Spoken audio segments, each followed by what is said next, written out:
Could you tell your crew to stay off my fence line until we've talked? Craig Whitfield looked me up and down like I was something he'd scraped off his boot. Then he laughed, loud enough for the whole crew to hear. Old timer, do you know how much money is moving through this project? Go feed your chickens.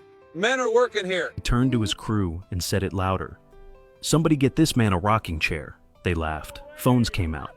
At least 2 people were already recording. Nobody stepped forward, not one person. Craig pointed past my fence and said, "That land is as good as gone. Progress doesn't ask permission from old dirt." He had no idea what was already in motion. My name is Walter Grimes, 68 years old. That morning I wore a flannel shirt I've had since 2003, mud-caked boots, and a cap my late wife bought me at a county fair. Rough hands, cracked windshield on my truck. I look exactly like what people expect when they think struggling old farmer with nothing left. What they don't see is the deed. 380 acres, both sides of the only road in or out of Craig's entire development site. 4 generations. And a property law firm on retainer that's been handling land disputes in this state longer than Pinnacle Ridge has existed. I had let them assume. That was the point. But standing there while men laughed and filmed me, something cold settled in my chest. Not anger, just a quiet disappointment. I had hoped someone in that crowd might be different. Then one of them was. A young worker near the back didn't laugh. When Craig walked off to take a call, he came over.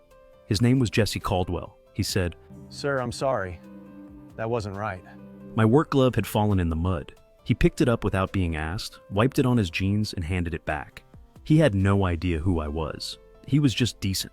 Craig came back louder, telling Jesse to stop wasting time.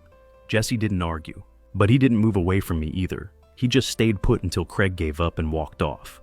That meant everything. That night, my attorneys filed an emergency injunction. By sunrise, every piece of Pinnacle Ridge equipment was frozen at my property line. No alternate route, no timeline. The whole project went still. Before I went inside, I reached into my coat and handed Jesse a sealed envelope. Told him to open it when he got home. He looked at it, then at me. Didn't say a word. Just nodded. What was written inside that envelope? Comment, part 2 inches, and I'll tell you exactly what happened next.